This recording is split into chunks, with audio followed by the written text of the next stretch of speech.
Good morning. Welcome to the Resolution Foundation. My name is David Willett, President of the Foundation.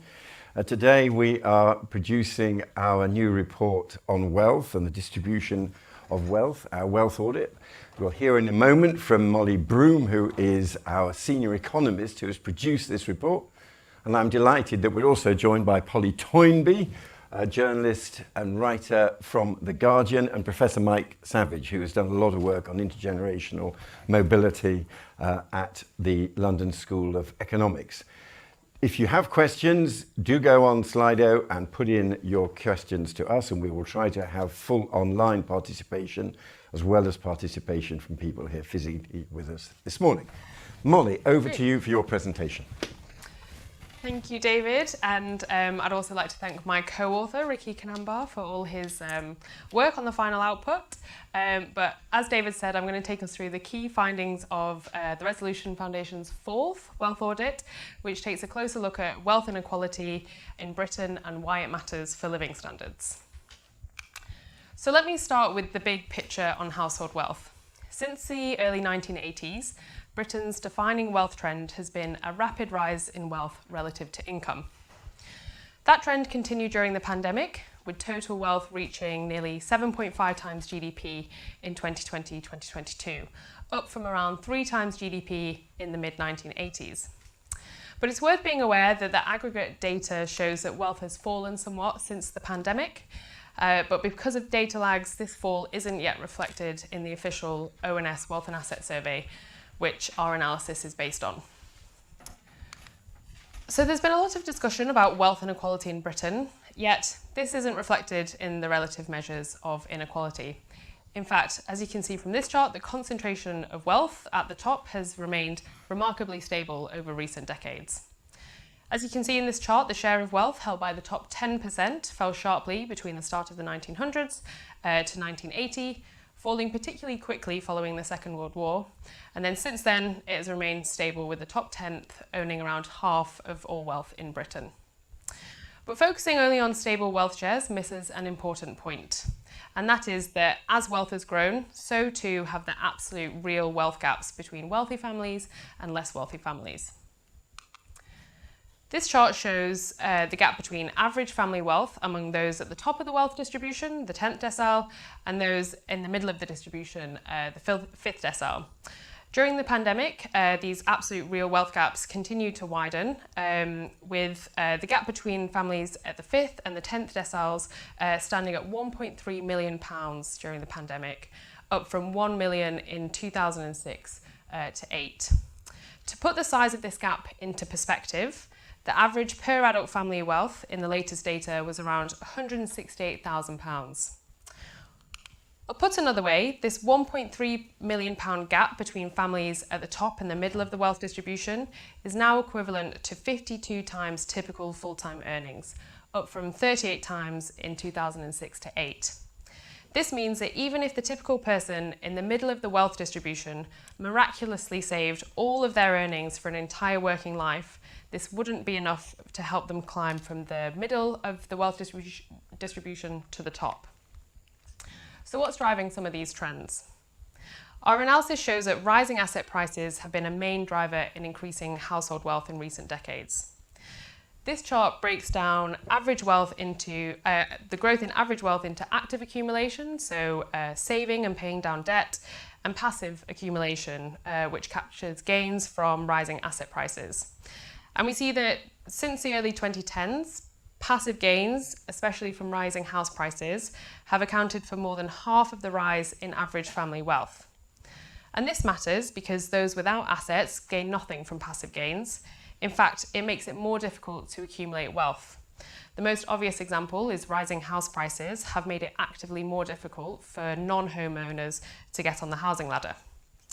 So passive gains concentrates wealth among existing asset holders. This trend has been important in increasing wealth gaps between age groups. Wealth has a strong life cycle profile to it, with wealth peaking around retirement age, meaning that older people are far more likely to own assets, making them better placed to benefit from passive gains. This chart shows the typical wealth for different age groups, and we see that since 2006 to 8, the wealth gap between people in their early 30s and early 60s has increased in real terms. In fact, it's more than doubled from £135,000 in 2006 to 8 to £310,000 in 2020 to 2022. And this has shifted the overall distribution of wealth, with those over the age of 60 now owning half of Britain's wealth, up from 39% in 2006 to 8. So when people talk about taxing wealth more, what they really mean is taxing older people more. Wealth inequality also varies across the country and also within regions. This chart shows the ratio of the 90th percentile and the 50th percentile of net family wealth per adult by region and nation. And as you can see, London stands out as the most unequal region. In 2020 to 2022, families at the 90th percentile in London held 12 times more wealth per adult than the median family.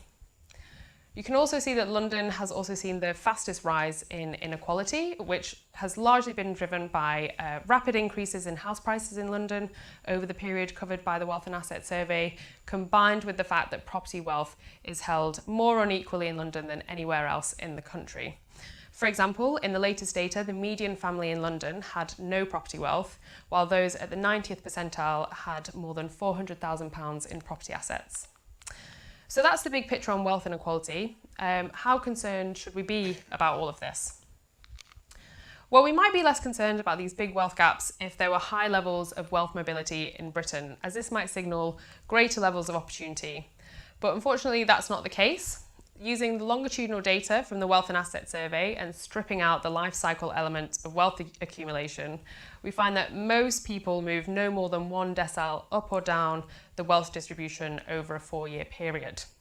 For example, between 2016 to 18 and 2020 to 2022, 76% of people from lower income families and 73% of people from higher income families moved no more than one decile from their initial position. So that suggests that people's position in the wealth distribution is quite sticky, and that doesn't really differ by income group. But while overall mobility might not differ by income group, for those that do move, the direction that they move does differ.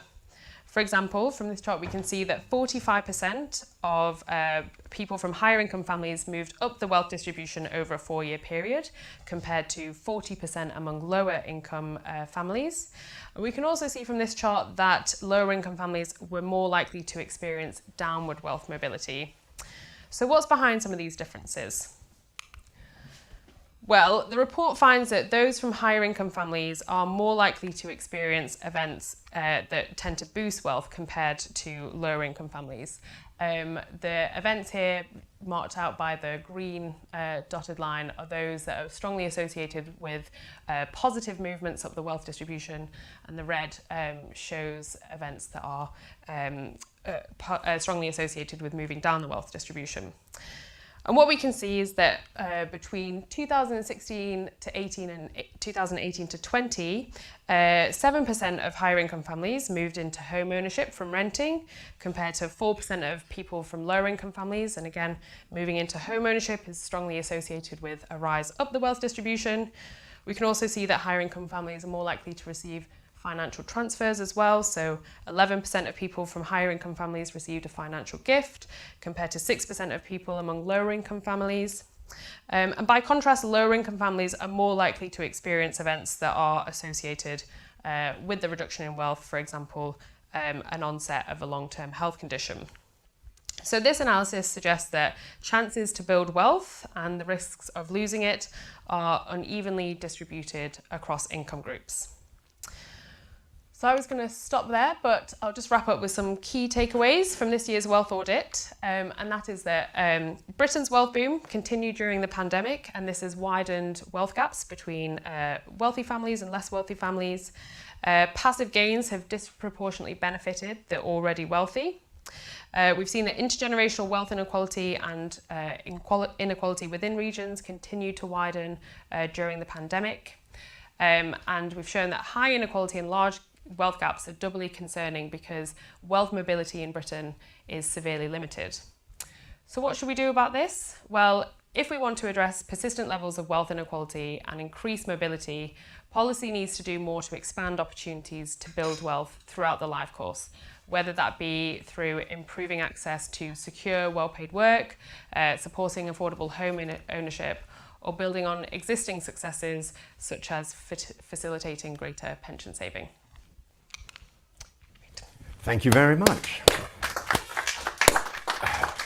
Well, Molly has just given the case for the prosecution with 3 guilty baby boomers sitting on a panel listening uncomfortably as you identify what's been happening. Thank you very much, Molly. We know. Then the evidence, particularly, I think, on the widening gap between the wealth of people in their 60s and people in their 30s, just in the last 15 years, is being measured, is very powerful. And also the evidence on active wealth accumulation versus passive wealth accumulation.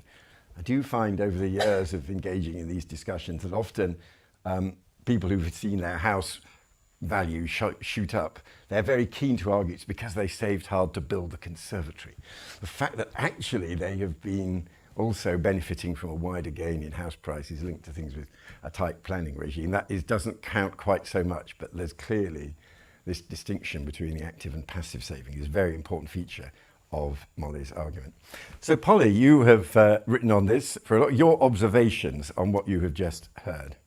Well, absolutely fascinating.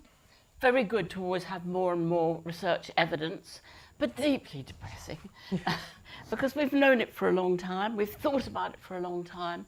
Solutions of all kinds get batted about, but nothing much seems to be done about it. It goes on, if anything, getting worse. I can remember the times in certain house price booms when I would go out to work, a quite well-paid job, and my house would earn more than I did, which was ridiculous. And that's true of a lot of people. And of course, the general opinion is I worked hard to own my own home is a very strong impulse.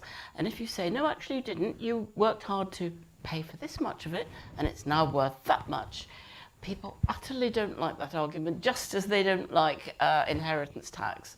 And it is really one of those unbudgeted. I have to say, I gave a lecture on the old and the young and inequality on a cruise ship. I very nearly got thrown overboard at the end of it, using most of David's evidence. It was not a good idea. They were not happy. I think it's this thing that from 1900 to 1980, you see this graph with the decline in inequality and inequality of wealth. And that's, someone of my age, you did O-levels, that's what we were told. That was social history. Everything always gets better. People get more rights, you get trade union rights, you get little boys not sent up chimneys, and everything gets more equal. And then suddenly, in my adult lifetime, this explosion happens where that stops being the case. A really fundamental change in the nature of this country and its attitudes, its approaches, what Thatcher did in terms of blowing the lid off the top of boys in red braces in the cities, they don't wear red braces anymore, and holding down pay, wages, wealth at the bottom was a very, very shocking change from which we haven't recovered. I think that the ideas, when you look at them, the obvious thing is, well, we'll have a wealth tax, take it off them. Why should you have all this money, passive accrual of money, when it could be better used or spread elsewhere? And that's a strong instinct on the left, and you hear it everywhere, and the Greens are for it, and lots of people in Labour are for it. It always gets a cheer at any Labour-type event. But the evidence recently coming forward from the IFS, from people like Dan Needle, is pretty overwhelming that it doesn't work and it's a bad idea. And that's very depressing for someone like me, because it just seems so easy. Just take it away. Take away some of my housing wealth. You tax the same people every year on wealth. It's extremely difficult to value. It's extremely difficult to stop the rich not sliding off in one way or another. It's much easier, private businesses, for instance, easier to evaluate the income, the output of them. And as the bulk of wealth is in homes and pensions, that's what you face when you face the electorate. That it's not the rich over there, it's an awful lot of people who wrongly don't think they are rich, because John Hill's excellent research always used to show where people think they are on the scale, and they might wildly get it wrong. Both the poor and the rich think they're nearer the middle. The rich don't think they're rich, top 10%, don't think, the ones at the bottom of that don't think they're rich. They always know somebody richer than them. So it is a very, very difficult political question, and I hope we're going to discuss a bit of that. But in the end, what both the IFS, Dan Needle, and others say is use the taxes we've got. Use capital gains tax, equalise it with income tax, use inheritance tax if you dare, council tax, land value tax. Public sort of support it, but it tends to slide away. Like the mansion tax sounded great. Ed Miliband said any house over 2 million, and people supported it until it came right up close to the election, and the Tories managed to say it to imply they're coming after everybody's house. And the same thing with inheritance tax. Only 6-7% of people pay it, but the Tories always managed to make it sound as if everybody's going to pay it. So the politics of this are dynamite, very, very difficult. Dennis Healey, there was 1974, Labour had a wealth tax in its manifesto. Dennis Healey said he spent 5 years trying to make it work and trying to find one that would work. But the administrative bother was always more than it would actually bring in. So that's where we are. Expanding home ownership, you suggest, is an answer. Well, Mel Stride was suggesting that this week. But every time the Tories have done that, it simply pushes house prices up. And is that a good idea or not? Well, that's very interesting, Paul. And I must say, when we get to our poll question, because it's always useful to get feedback from our participants here, we will try to pin down a little bit further what exactly are the viable options for any kind of wealth tax if you wanted to go down that route. Now, Mike, very good to have you here from the LSE. Your observations, you've done a lot of research on all this. Yeah, so I come at these issues as a sociologist. I'm really fascinated by the economic distributions, as we've seen laid out by Molly and the team here in this wonderful report. My overarching question is, how is this affecting the shape of society? How is this affecting social divisions, social class, gender, race, regional divisions, age divisions? And my hypothesis, which I've been exploring actually over the last 10 or 15 years, is that actually what we have seen in the UK, as in many other rich nations, is this very quiet evolution, which is the rise of private wealth. One way of looking at that is to say private wealth per head has doubled in the last 40 years, and this is absolutely in the figures here. That's an astonishing shift in human history, and it is massively shaping the nature of our society, which I think we need to kind of come to terms with. Because wealth accumulation is often unobtrusive, it's quiet accumulation, it can sort of slip by unnoticed. One of the great things about this report is really that it brings to home just how rapid and how important these shifts are. One thing I really like about this report is the insistence that we look at the absolutes rather than just the relativities, because as Molly showed, the relativities seem nothing much is happening. There's no news. Actually, if you look at the absolute shifts, there is great news. And Figure 4, for instance, in this report, really shows that the vast amount of absolute accumulation of wealth has gone to the top 1 or 2 deciles is really, really important. So I think this is really, really significant. I also think the differentiation between active and passive wealth is really significant, because we're often told, wealth is a return on hard work and whether it's building the house, building the conservatory, or in business, saying that actually most of the accumulation of wealth has been driven simply by asset price shifts is really important. They'd also say that some of what you call active wealth isn't that active, as I understand it. If it's just interest on savings account, that would count as active, but it's not active in terms of putting it into starting a business or active investment. So really, you might argue that the vast proportion of what's going on is driven by fairly passive sort of activities by people. So as a sociologist, the question is, what does this mean for society? And I have to say, thinking about what keeps society together, what are the kind of moral values which we share in common, it's really, really difficult, I think, and we see this with the rise of reform and the degree of anger which we see in the streets of the UK. Many people feel unheard and left out.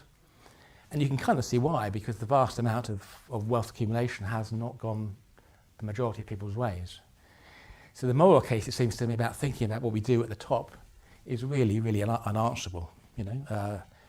It's kind of what we, as Polly was talking about, it's kind of the tactics of how we address that, which I think is the key issue.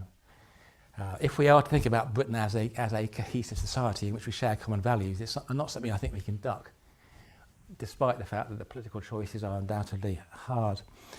Let me just, so I kind of agree with Polly that we should not just focus on the wealth tax. There's other ways of raising public taxation income from wealth assets which need to be explored. Capital gains, equalising capital gains tax and income tax is the obvious one, but there are many others.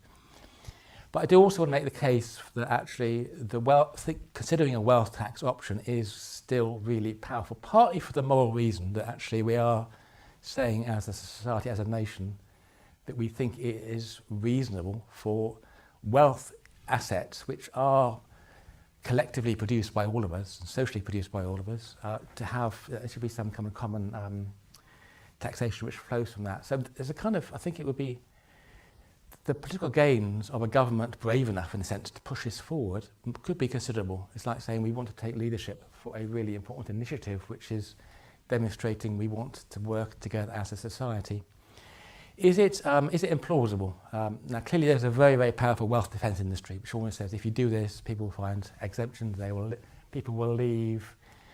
I think the argument is actually much more nuanced and the evidence is less clear than people often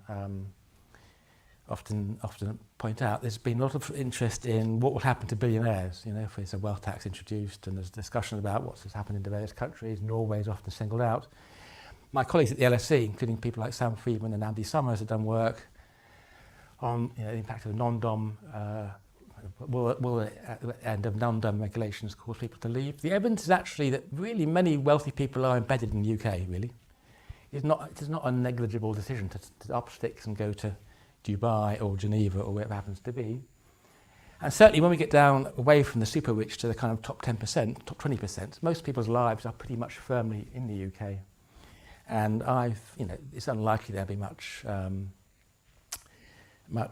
movement from them. Clearly, there's possibilities of exemptions, forming trust funds, thinking about ways of hiding wealth. But I think it's a kind of issue about how do we manage that, really, and how do we think about finding a strategy to deal with it, rather than throwing our hands up and saying, well, we can't do anything about it. I know there have been discussions about developing an asset register in the UK. The Wealth Tax Commission in 2020, set up by Aaron Advani, Andy Summers, based at the LSE in Warwick, showed all sorts of practical ways in which a wealth tax is feasible if it's designed well. And issues like what to do with the wealth, the asset-rich, cash-poor pensioners, they can be dealt with. You can do exemptions, you can say you don't have to pay it yet. I just think it's really important that we don't let we can't let our decision driven simply by these technical concerns. There's a kind of moral and political case which I think is really important. So I really welcome the support, thank you. A really important debate. I do think we need to tackle wealth in a very serious way, as you can tell. Thank you. Well, thank you very much, Mike. And I think we've heard there's a theme here which is reflected in one of the upvoted questions that's come in, because I think my summary of Molly's report would be that, first of all, the good news is that wealth inequality in Britain is not particularly high by international standards. We have one of the great academic experts sitting here, but when you look at it, in some respects, the Britain is rather better than average. Although wealth inequality increased in the 1980s, it does not seem to have increased since. However, first, as Mike says, the absolute numbers involved have increased a lot. And secondly, wealth is more unequally distributed than income. And that means a society where wealth grows relative to income, even if there's no change in the distribution of wealth and no change in the distribution of income, it's just wealth matters more and it's more unevenly distributed, can feel more unequal and more blocked. And that is the background, and that's an argument we have developed here at Resolution over the years. And this question that's been upvoted from Will Snell asks us just to reflect on what the why this matters. Now, we've heard a kind of argument about sort of injustice, but imagine you're dealing with a hard-bitten politician wary of the politics of all this, but trying to promote growth. This question invites us to say, so what exactly are the consequences of that type of society for things such as growth and social cohesion? Mike, do you want to, you were already expanding on that, do you want to develop your further observations on that, and then Polly and then Molly? Yeah. So there's obviously a big discussion, mostly by economists, so I don't feel an expert on this, but there is a discussion about is actually economic growth stymied by a focus upon wealth and asset economy? Because people's investment actually goes into buying property rather than investing in business. I think it's a strong argument. So I don't think it's a kind of a zero sum between we either want growth or we want to tax wealth. I think it's actually, you can argue that people might be more productive in the way they might invest things if they feel like they're actually being taxed on more passive wealth assets. So I don't think we will necessarily have reduced growth simply by trying to tax wealth. But I would do, following the other parts of this question about the social cohesion, democracy, etc. So this is a kind of hypothesis, again, which I think is really, it's a really scary hypothesis, but it's getting a lot of attention now from sociologists, which is kind of, wealth is also a kind of festering process, which historical divides get intensified by it. I mean, we've seen the issue about age, the fact that so much of the accumulation of wealth has gone to older people. Of course, what that means is those people will be leaving a lot of that wealth to younger generations in the coming decades. Can we imagine a society in which your chances in life for a young person are just so increasingly defined by your parents' wealth? We know that trend is already happening, but just moving forward 20 years and reflecting on the implications of that graph, it's really quite scary. Yeah. If you don't come from those wealthy families, then your chances of getting on the ladder are just extremely small. And a couple of points which aren't actually so much in the report, but I'd also want to pull out the significances around another festering thing is the racial inequalities. Groups, mostly white people with assets 40, 50 years ago, white British people are the ones who've done best. Lots of work has argued too that intensifying asset prices will mean actually that racial wealth divides increase. There's work by the Runnymede Trust a few years ago on this, and we're currently working with them to pull it out. Gender divides. So it's tricky to look at wealth within households, but we also know there's issues around that and how wealth is shared, and there's a significant gender gap. So I do think, my request to politicians is, yes, there are technical difficulties, but we do need to grasp the nettle. Great, very good. Polly, your quick comments. It's interesting, this question about whether inequality of wealth does stymie growth. Would there be some way of giving people a bonus for investing in shares and businesses, and an unbonus for investing more in property? More and more people buying second homes, or regarding it as the best hedge for their retirement, buy-to-lets and all of that. Are there ways in which we could actually change the incentives enough to make a difference? Yeah. You think there are?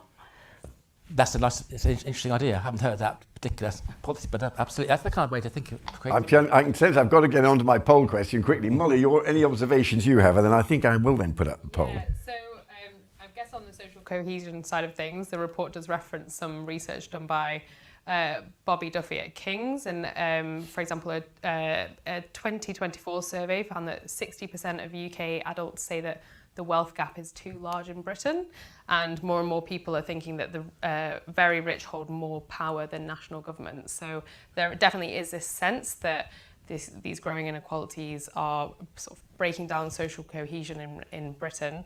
A wealth tax does poll very well among the public, but I think we need to be honest about what actually that means. 80% of wealth in Britain is held in property and pensions. As I said, half of wealth is held by older cohorts. So if we're thinking about wealth taxes and how we might improve our existing wealth taxes, what we mean is taxing properties, taxing pensions, and taxing older age groups. That is a very good leading. Let's put up the poll question now. We're going to give you time to answer it, and I'm in a moment going to also turn to people here physically with us. But so the wealth there is no doomsday book of the total wealth owned by people in different forms across the UK, and also the sort of Treasury view and Resolution Foundation, with Ruth having worked in the Treasury, me having worked in the Treasury, Torsten Bell now being back in the Treasury, having worked there. We never saw in the Treasury a sort of model whereby you could operate an overall wealth tax. The Treasury likes to tax either things when they happen, stamp duty or inheritance tax, when there's an event that triggers some kind of measurement of the value of wealth, or the most, or the form of wealth that's hardest to hide, namely houses. So they tend to think of those type of options, and we're giving you a recipe here for things that you might want to put more tax on. And for me, I would just add the other point that with the debate on the right pattern of tax should be a cross-party debate. And one way of getting into this is to say, imagine, let's set aside the total amount of taxation. Whatever is your total burden of tax, there's then a genuine debate about how much of that tax should be collected from earnings and how much should be on capital in various forms. Have we got the correct balance in tax between income and assets for whatever view you may have on the total amount of tax collected? So I'm going to give our participants time to concentrate on that. Meanwhile, I'm going to have one more question up from Slido because it's been upvoted a lot, and then I will turn to our participants here. A lot of the Slido questioning is about housing, and there's a question that has been upvoted about home ownership as an inherited characteristic. Is the way to get your house now to inherit from your parents or have support from the bank of mom and dad?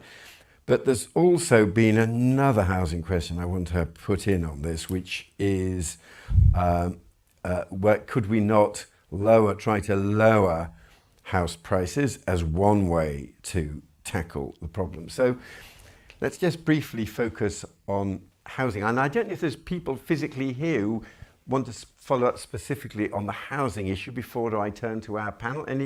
Anybody here who wants to ask about housing? Let's just take one question there to follow up. Yes. Wait for the microphone so our online people can hear. Yeah. Thanks. To connect those two, actually, if you look back to our generation when we wanted to get on the property ladder, you probably had to borrow 3 or 4 times your income and you could get started. Now it's 10 if you're in London or something ridiculous. So, is the way to get around some of the political difficulties perhaps to have the equivalent of Bank of Mum and Dad be what you do with the tax revenues you get from housing. However, you decide to get some extra, you then use that to subsidise people coming in at the bottom who otherwise wouldn't get an opportunity because they don't have a mum and dad that could help them out. Yeah. Very interesting. And there was indeed, I think, one building society has launched a product with that specifically aiming in mind of minimal deposit requirements for first-time buyers who don't have support from the bank of mom and dad. Molly, just tell us how this is covered in your report and what you think might be viable here. We've done a lot of work on the state of home ownership among younger cohorts in our intergenerational programme, and we find that home ownership definitely is becoming more of an inherited characteristic. Around a third of first-time buyers use help from family and friends for their deposit to access home ownership. We've got lots of evidence showing that the value or the amount of financial gifts that people are receiving and the value is increasing, and there's big inequality within that, with richer, wealthier people more likely to receive gifts and more likely to receive bigger financial gifts. So some of these inequalities are becoming reinforced as well. we know it's really hard for young people to get on the housing ladder, and the biggest barrier is the deposit. It now takes 12 years for a typical young family to save a deposit to access home ownership. So policies that you can do to help young people with that deposit barrier, because actually most of them are in the private rented sector already paying higher rents than they would do than a mortgage would be. So that's one route that you might help young people into home ownership, but also, as we've said in lots of other events, build more houses to sort of and also improve other forms of tenure as well. So build more houses, that takes a long time, but lots of people are in the private rented sector or in the social rented sector, and we should be improving the security and quality of those tenure types as well. Polly, and there is a lot of anxiety now that Labour's ambition of getting 1.5 million homes built might not be achieved, and that they could be quite heavily adrift on that. What more do you think could be done? Well, I don't know. They claim that they will be more or less on target. They might be slightly under. I don't know if it's true or not. I mean, the last year has been one of the lowest house building years. They'd say, well, that's inherited. Let's hope that they can. But as you say, this is very long, you know, ever since the Kate Barker review, a very long-term project to build your way out of house price. Interesting, you raised the question of could we lower prices? The trouble is that any slight suggestion of lower prices immediately seems to beckon towards a recession. Suddenly people are not buying new bathrooms and new furniture and everything's sort of regarded as downhill. I mean, is that just because there are, wherever it is, 64% of people own their own homes and they're complaining? Or would it actually be perhaps not so harmful if we allowed house prices to fall?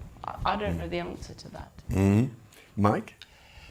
Yes, I think that there is a danger we're locked into a system in which if house prices don't continue to increase, it seems to be bad news, you know, but in fact, the people benefiting from these increases, as we discussed, are a particular section of the population. I mean, I don't have much to add to what Molly and Polly have said. I think, you know, the whole, obviously expanding the supply of housing, which will take a long time, would achieve many things. You know, it would arguably dampen down the housing market. It would also be good for economic growth, for construction work and such like, and I think that is an important programme for the government to pull through. I mean, I like the ideas of thinking about creative ways of encouraging deposits from younger generations, and there have been examples of that in the past by the Labour government with capital investments 20 odd years ago. So that model, I think, is an attractive one, which should certainly be part of the portfolio of things we throw at it. But particularly, I mean, any young people in this room living in London will know it will need a big fix if we're to get own occupation working for Londoners, young Londoners. Yeah. Taxing gifts might make a difference. That, you know, Paul Johnson said, choose your parents well. And the difference between, I look at my own children and their cohort, those who have parents who've been able to help them in a completely different situation to those who don't and are still renting. And I wonder whether it would make a difference if we did look much more seriously at gift taxes, because a lot of money is changing hands before it ever reaches inheritance tax. Right, I think this is well, let me make two final comments. First of all, on the issue of sort of mortgages and access to mortgages, after the last financial crash, mortgage terms were tightened up a lot. And you could argue that we went too far. There's obviously a danger of irresponsible lending, but in reality, equally, if you want to help young people get started on the ladder, the regulations were much looser when we boomers were first applying for mortgages. And I think there is now a view amongst the financial regulators that they went a bit too far, because for many people, private rents are now more expensive than managing a mortgage would be if they bought an equivalent property. But they can't get across from the rent payments to the mortgage payments because of mortgage requirements such as on deposit size and ratios to earnings. So I think there is actually a case for a bit of liberalisation of that bit of financial regulation. And secondly, one of the other interesting findings here, now it's heavily driven by the interest rate discount calculation, is that we actually show pension wealth which used to be roughly level pegging with housing wealth, I was trying to find the exact figures in the report, but one of Molly's interesting pieces of evidence from the Wealth and Asset Survey is that at the time when the survey was being done, actually pension wealth is now worth significantly more than housing wealth. So that may be reversing as interest rates change. Yeah, so at the start of the Wealth and Asset Survey period, housing wealth accounted for around 40% of all wealth in Britain, and pension wealth around 30-ish%. But in the latest data, those two figures have actually swapped around. So pension wealth is becoming more significant. Part of this is because of complicated ways in the way that the ONS value defined benefit pension wealth. Defined benefit pensions are more valuable in a low interest rate world because it would take more for a person without that same pension promise to build up the same sort of annuity that would give you the same amount of income. But also the fact that we've had auto-enrolment over this period has also boosted pension wealth, particularly among sort of lower and middle earners. So yeah, that's been really important in terms of sort of shaping Britain's wealth picture. Good. Let's just see the results of the poll now. Let's see what our participants online think should be the source of tax. Yeah, it is property, and indeed, it's none of these things are straightforward, but we do at least know where the houses are. And we have done work on issues such as council tax reform. Though, as Polly rightly warned, that is harder in practice than it sounds in theory. High net worth. And very little support for any more tax on pensions. Very interesting. Perhaps it's because we didn't say about the cutting the subsidy to pensions as opposed to taking it back once it's in there. Yep, perhaps. Very interesting. Now, we have people here in the room. Well, let's take a couple of questions, then we've got a lot online, but let's take the interventions people here. Yes, gentlemen, give your name and organisation. John Bryant, fully retired. One of the things, when I reflected on my own life about why I am now here in London, owner of a property outright, and therefore quite a rich person now in relative terms, is I don't know whether you actually calculated life chances from people who, as I was in 1989, living in Hull and having debt, and coming to London and now living very comfortably. In other words, regional inequality is a massive driver of this, and most property wealth and pension wealth is probably settled in the London and the South East region. And I think once you take out the distortion of London, then we've got a lot of people who are on very low wealth in the rest of the country. Yep, very interesting, which is covered in the report. Let's take other interventions. Yes, gentleman there. Yep. Hi, thank you very much. I haven't heard anything about a sovereign wealth fund. Right. Sovereign wealth. And were you, was the lady behind, were you trying to intervene? Right. Okay, Molly, do you want to comment briefly both on regional stuff? Yeah, so just on, I guess, London's distribution of wealth. So what's quite surprising is actually when you look at typical wealth, that's actually lowest in London, and that's because of the fact that London is very young, and we've shown that there's a strong life cycle component to wealth. So the fact that London has a lot of young people, it also means they've got a lot of people at the start of their wealth building journey without very much wealth. Also the fact that property is held very unequally. So most people in London don't own their property. So that means that's driving big inequality within London.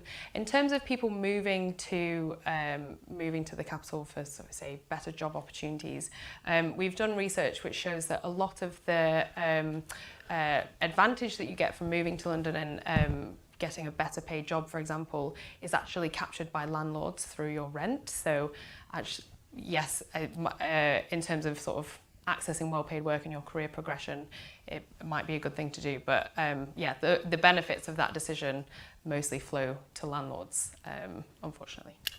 And on the sovereign wealth fund, I mean, by and large, the countries that do sovereign wealth funds are countries with enormous natural assets. If you're borrowing a large amount of money, you're running a sovereign debt fund at the moment called national debt. You may think that the priority is trying to bring that, at least stop that growing before you set aside some money for acquiring other assets, though we are interested to see how the National Wealth Fund works out.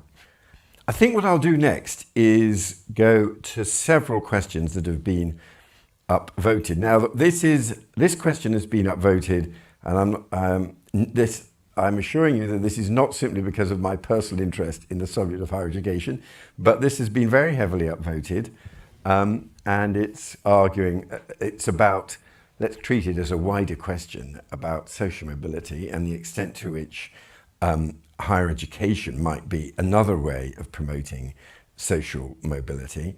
And then just to ensure that we do have the other side of that, there's also a question about the have-nots. And indeed, one of the distinctions, I'm thinking of the John Curtis presentation I was hearing on voting behaviour, is if you look at Brexit voting, if you look at reform voting, you find a big gap between people with higher levels of education and people with less education in their voting behaviour. So let me invite others. Polly, why don't we start with you? What about the educational story about social mobility and an educational divide in Britain? Well, it's very interesting that pollsters increasingly say education is the real marker now. And the reason the old tend to vote right is partly because they're less educated. And the more educated people get, the less likely they are to vote right, which is interesting. So it is plainly a really important divide now in society in a way that it wasn't before, or not nearly so much. And if it were at all, it was the more educated would have been more to the Conservatives. So it plainly is hugely socially important whether or not you have a degree. I think that almost all of the parents I know want their children to get degrees because they've got degrees themselves, even they know it's going to cost a lot of money. I mean, all right, if they could get a Rolls-Royce apprenticeship, fine, but there aren't very many of those. The options of not having a degree are pretty bad unless you're very, very lucky. So I think the evidence is still that having a degree is better. And having worked in the BBC, where we would look through applications to be a researcher in the BBC, highly desirable job, I mean, you have to start with something when you've got 1,000 applications.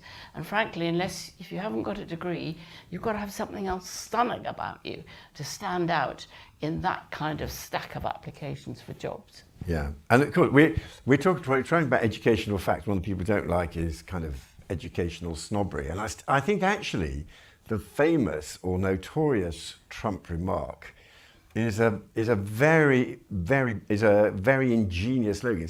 When he said, "I love the poorly educated," which the sort of Hillary Clinton view is to dismiss that. But in a way, it's a very powerful and very fair statement.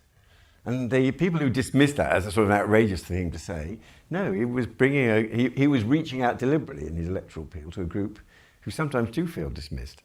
But I do think it remains the case that if you need to, for earning on average, graduates earn more than non-graduates.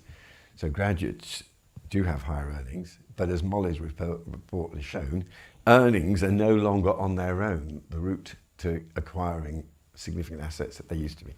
Mike. Yes, this goes back to what I was suggesting earlier on, that the kind of rise of wealth is giving us a different social landscape to kind of what we were used to.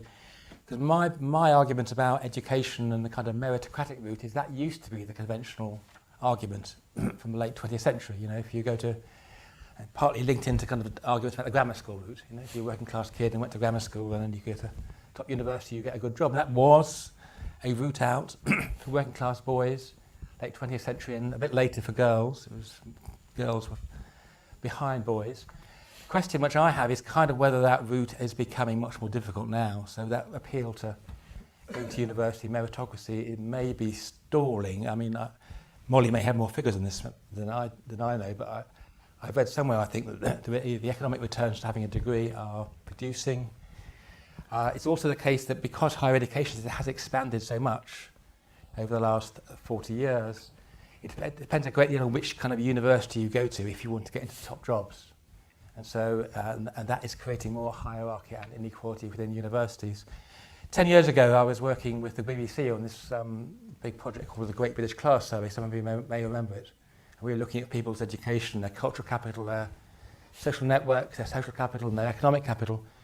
And we found this group, which caused a lot of interest from BBC audiences, about who we call the emerging service workers. These were young people who'd been to university, well educated, but they had not got access to high paying jobs. And there's certainly a big argument that now that kind of route from education into a secure professional career is much less clear than it used to be. So obviously we're all for education. I mean, I'm an academic, so I'm not going to dispute that for a minute. But I don't think it's a magic bullet to encouraging social mobility. Molly, do you want to comment on this? And you know, all these different characteristics have come up. We've had the point about ethnic breakdowns of wealth, educational breakdowns of wealth. You were asked earlier about regional breakdowns of wealth, which is in the report. Yeah, I was just going to add on this question about getting a degree. Our intergenerational work back in 2023 did find, as you said, the returns to a degree are lower, and actually non-graduates have seen faster earnings growth than graduates over the recent decade. Part of that is due to sort of the minimum wage as well, which has boosted the earnings growth of those without a degree more than those with a degree. But also what's really important is the fact that we're not very good at using our graduates in Britain, particularly outside of London. So we looked at the proportion of graduates that are in typically non-graduate jobs, and that share has grown over time, especially outside of London. So if we want to improve people's outcomes, then we need to ensure that we're creating good jobs for people, for our graduates, particularly outside of London as well. Yeah, I mean, there has been, Molly is right, there has been some earnings compression because of the significant increases in the minimum wage, and many non-graduates and on or close to the minimum wage. It's still the case overall that graduates earn more than non-graduates. On average, by the age of 30, average graduate earnings will be approximately £30,000 a year, and average non-graduate earnings will be approximately £25,000 a year. Slight narrowing by about £500, but not massive. And there's the plateau. Some of the measures that Polly is talking about, the classic data problem. If you really want accurate data on the earnings of graduates, find people who have recently graduated. And you've got a large data set there. And if you look at what's happening to people's earnings when they're 25 or 26 or 27, then you will find that if you slotted in to an apprenticeship that is well aligned in a key sector of the economy, you could well be earning something close to the graduates. If you look at the longer term studies of earnings out into your 30s, 40s and 50s, which are completely different types of studies, you will find that even a good apprenticeship gets you onto a plateau early, but you're then on it, whereas a graduate is more likely to enjoy higher earnings later on in life. And then the question becomes, not unlike the value of pensions, what's the discount rate you apply to earnings 25 years later? And some of the low returns are from people who apply very high discount rates, so they don't attach much value to those later earnings. Well, I think we should collect one final round of questions and then give people an observation, an opportunity for our panellists for final observations. In all the tax options, I should just say we've had an upvoting strongly for the land value tax. I don't know if I must have pressed the wrong button. We've had let me see. Anyway, we were asked. One of the questions was if we thought that a land value tax would work. We've had a question about the grey vote and whether that was causing was causing politicians to be very wary of any kind of tax on wealth. And then we've also had a question about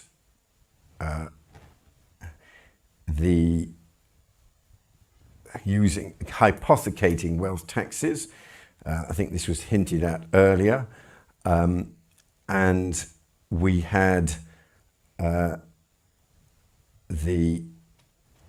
and here's another property value tax. So I think there's been quite a few questions about different forms of tax, which let's interpret as a very broad question.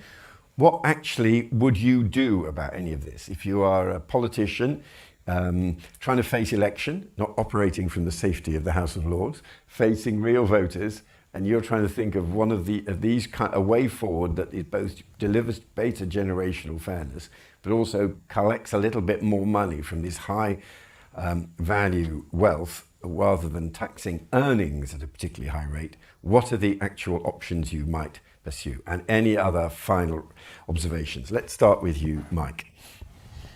Well, on the issue of the grey vote, for instance, which, and the argument that governments and parties don't want to alienate older voters. Yeah, I mean, let's just reflect upon that a bit. Not all older people are wealthy. I mean, there's still a very big divide amongst the wealthy, amongst the older rather, between people who are up on a state pension versus those who have wealth assets. I also just think there is an issue too about there needs to be making the case in terms of a political leadership decision. I think if you explain why you're doing things, like to me, speaking as someone commentating on the Labour government, not being in the Labour Party, but having been sympathetic in the past, certainly to the Labour Party, I think what is really needed, and in a way it's where reform is coming to the fore, it seems to me, is explaining why things need to be done. Creating a narrative. I don't think I'm sure everyone would agree with me on this panel. The government has not been good at that. If you explain, and Molly has given us so much hard data which would explain why tackling wealth is something we need to do, and then you provide a narrative about, well, this might require some people to make some sacrifices, possibly. Not massive sacrifices. I mean, if you've got lots of wealth, being taxed a bit is not going to cause you huge degree of personal difficulty, if we're honest. I think that's the key issue, really, is that we need to kind of be more courageous and more bold about our policy decisions. If you do that, I think many of the concerns about, the technicalities and will there be kickback from the voters can be addressed by that. I think the Reform Party under Nigel Farage have shown if you put a bold message out there, even if it's a very problematic one in terms of it being racist and and very conspiratorial in the way it thinks, people catch that. And I think it's just important for us to do that with the facts and figures we have behind it. One other point about the various ideas raised about land value tax. I do think that we should see this as a broad church, so I don't think we should be saying it's either a wealth tax or it's shifting capital gains tax or land value tax. I think these are all a kind of portfolio of things. I think the key thing to me is you put out the case. We need to reflect on the case for taxing wealth better, and then you can have all these different options on the table. Some, I agree, are probably easier wins than others. I think the issue about equalising capital gains tax and income tax is not difficult to make that case. I was surprised that pensions came out with zero support because there are all sorts of ways in which you might say, just again, equalising issues around pension, like for instance the tax-free lump sum you get as a pension. Why do we get a tax-free lump sum? I recently had one, so I'm not complaining about it, but what's the rationale for that? Again, the case needs to be made, and I think once you've established the reason why you might want to tax, then we can reflect, hopefully agree on a cross-party basis, a more collective basis about the best ways in which we can achieve that. Thank you very much. Polly? I'm very depressed about the grey vote. I mean, this is my generation. These were the 60s people. We were the revolutionaries. We were going to change everything. But of course, actually, there were very few of us. We made a lot of noise, probably. Most people weren't that. But as my generation has got older, they've got meaner in every kind of way. And they don't accept that David's thesis, really, that the old have stolen from the poor. They're very outraged at the idea that they should be treated like that. I think it was really unfortunate that this government started off with the winter fuel allowance, which they could have used as a way of describing exactly that. Yeah. They could have used it as a much bigger story about generational unfairness. But it would have meant that right from the beginning they had to make sure that poorer pensioners had their threshold lifted higher, so that they could just say, people like us shouldn't be getting a subsidy for our fuel. And it would have begun a conversation. But as it was, they tripped up badly. First of all, by not putting it in any kind of context, not linking it to anything else. seemed like an attack on the old, and some of them weren't very rich. So it was a blunder, and that seems to have stopped them from talking more about this central issue. But as you've said, really we need educators as our politicians willing to talk about Molly's research, willing to take those facts, put them out there and say, this is how we live now. Do you really think that's right? And frankly, it's not just a tiny handful of the very, very super rich. It's quite a lot of people who think that they're not particularly rich, but who don't understand the shape of the society we live in now. It's very difficult to do that because people are thunderingly ignorant. I mean, very large numbers of people, even who've got degrees, thunderingly ignorant about how the pension system works, or how all sorts of, how the tax system works. The numbers of people who think that all of their income will be taxed at a higher rate if they trip over into the higher rate is astonishing, ridiculous. They say, oh, and I don't want that extra money because it'll precipitate me into the higher rate. I mean, we have to start this very knowledgeable room from the mind-blowing level of ignorance, which you've got to think about how to get your stuff up there. Well, this is, let's turn to Molly. And I should say that Molly, who has been with us at Resolution Foundation for 3.5 years, working heavily, particularly on these intergenerational themes, is leaving at the end of this week. This is the final report that Molly will have written for us at the Foundation. You made a fantastic contribution, Molly. We're all very grateful to you. So you might just give some wider observations, if you like. There's the famous story of Conrad Hilton, who was when he was getting towards the end of his life, and someone said, you must have had millions of people staying in your hotels over the decades. You really must understand human nature. Give us some final observations on what you've learned from having so many people staying in your hotels. Do we say, yes, definitely. Please remember to put the shower curtain inside the bath.